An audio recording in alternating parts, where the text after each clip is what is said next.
I don't know. We need to work with this. So let's try to see if we can uh uh something like that.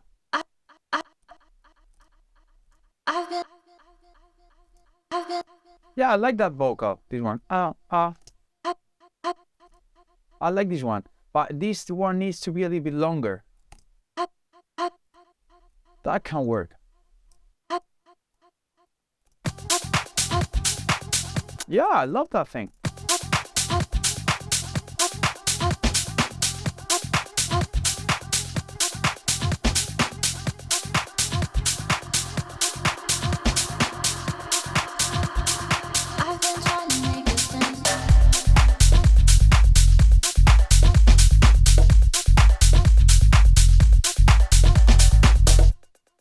That really works, but we need this one to be later because I don't want to introduce too much changes.